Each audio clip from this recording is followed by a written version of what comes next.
Hi guys, welcome to Iron Element. This is Mike, and today we are going to talk about protein.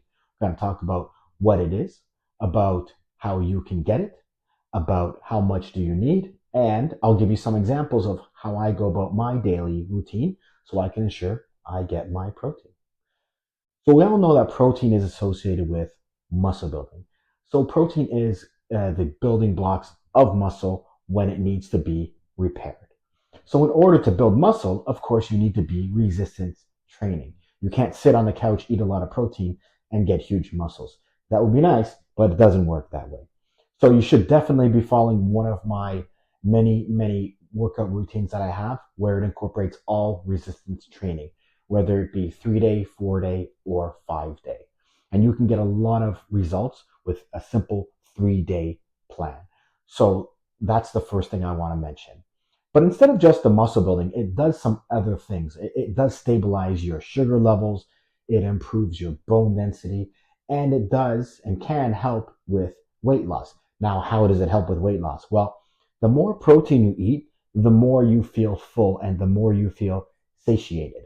So the idea is you eat more protein. It's usually generally when you're eating protein, it's lower calories than eating a lot of fat, for example, and you'll feel fuller. So your desire to eat more carbs and fat will be, not there. And as you probably already know, protein is one of the three macronutrients with carbohydrates and fat, but it is the only macronutrient that you cannot live without. That's how key it is. You can go on a zero carb diet, you can go on a zero fat diet. I'm not saying you feel great, but your body would survive. But as soon as you go into a zero protein diet, you wouldn't live very long because your body requires protein. So, how much do you need? That's the question that I get a lot. How much protein do I need to have? So, the trick is I always suggest 1 gram of protein per pound of ideal body weight or desired body weight. So if you're a 250-pound guy, for example, and you want to drop 50 pounds because you're way overweight, you should be targeting 200 grams of protein if your target weight is 200. 250 would be a little much for that level.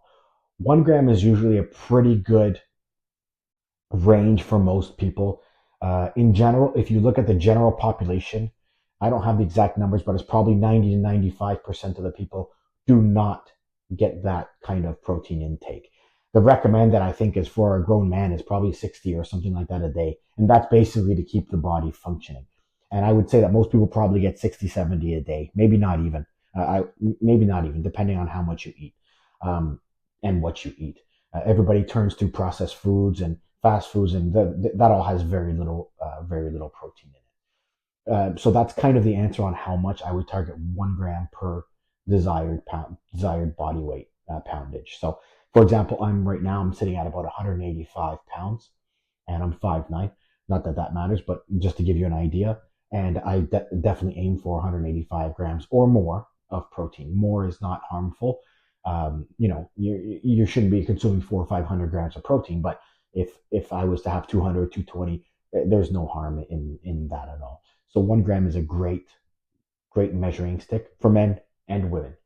And if you need to understand the minimum I would say would be 0.75 per pound of body weight. But aim for that 1 gram, and if you fall a little short, at least you're over that 0.75. So I said most of the people don't get it. So how do you get that protein? It's actually a large number. If you're a 200-pound guy, you want to get 200 grams of protein. It's not that easy. Um, for me, I front load my day. If you look at my morning shake that I have every morning, you'll see that's front loaded with 60 grams of protein right off the bat. And it's a decent calorie amount, so I'm not getting too many calories for that protein. So I'm getting 60 grams before I even really start my day. So if my goal is around 180, right, I'm already a third of the way there. So that's a pretty easy way to get your day started. I suggest you start with that. Do not start with some toast. Do not start with a muffin. Remember, a muffin is pretty much you're eating cake in the morning. I don't know how that got branded as a breakfast thing. Don't start with kid cereal. Don't start with any of that stuff. Start with high protein, okay? And if you don't like shakes, if you want to have the time, if you have the time to make eggs, of course, start with eggs, egg whites, all those things. They add a lot of protein. I actually just got a pretty good breakfast recipe that I do. It's very simple because I'm a very simple person. 3 eggs and egg whites. I scramble them, and then right before it's finished, I throw in a half a cup of cottage cheese. I mix it all in. It makes it creamy, and it gives me a 42-gram breakfast with 3 eggs. And eggs have an incredible amino acid profile, not just for the protein. There are other reasons to eat eggs. Eat eggs, okay? Don't listen to the people who say they're high cholesterol. That is an old myth. So front load your day is a great tip. That's actually the best tip you're going to get, because if you don't do that, you're going to be playing catch up, and that's really, really hard to do. I work in an office environment multiple days a week. So what I do is I bring all of my food that I'm going to eat for the day, and that will consist of usually 30 to 40 grams of protein at lunch. Either it's beef, it's chicken, something like that. I usually don't bring fish to the office, but usually, let's say it's a big chicken breast, and I'll have chicken, rice, and vegetable. That will be my meal. So I know right there for the day I'm close to about 100 with just my lunch, and my dinner is very similar in terms of protein. So if I look at my breakfast, lunch, and dinner, I'm already about 130 or 140. So now I only need to fill in those gaps. So then you turn to snacking, and that's what I do. But you have to snack smart. Everything you put in your mouth, you have to think, what is the protein content? So one of my go-to is either Greek yogurt or cottage cheese. Cottage cheese, I'm leaning towards now a little more. I enjoy it. I have usually about 22 grams of protein in my cottage cheese. I measure it out. It's about three-quarter cup. And then I put in just a teaspoon or a tablespoon, sorry, of low sugar jam, which is only 20 calories, give it a little bit of flavor. So right there, I know I'm already hitting one about 160 grams of protein just with that one snack for my day. And then I'll add in something else, maybe a protein bar and maybe a another protein shake after my evening workout or something like that. And that will easily put me in the 180, 190 to 200 range. And that's kind of my overall day. And in that day, I make sure I'm going to hit those numbers day after day after day. Okay. So I mentioned the Greek yogurt, the cottage cheese, the eggs. You have beef, chicken, fish, turkey. There's a lot of options, of course. Be careful. I just want to warn you about looking at foods that are masked as high protein. So people will mention things like beans and nuts, and those are good. Beans are good if you're a vegan and you need some protein. But keep in mind, beans are very high calorie. So do not swap out high calorie for a little bit of protein. You might be eating 300 calories, but you're going to get 6 or 7 grams of protein.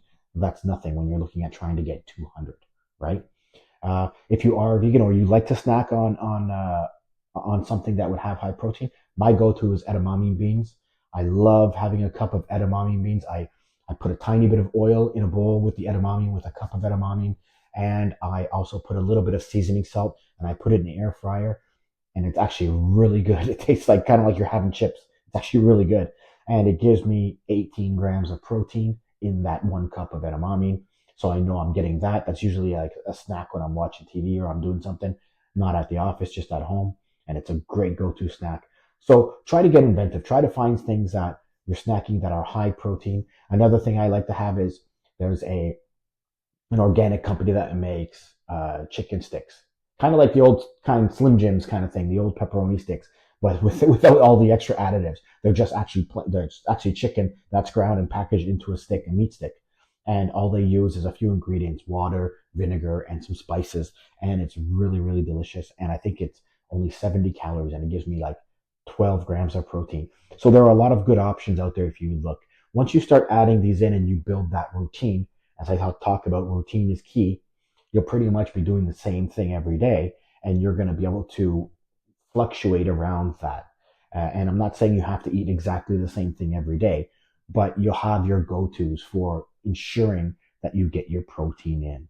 So if you're going to have a morning shake like I do, and then a couple of snacks and a lunch, you're already most of the way there. That'll right away give you 130, 140 grams before you even get to your dinner or another shake or another snack.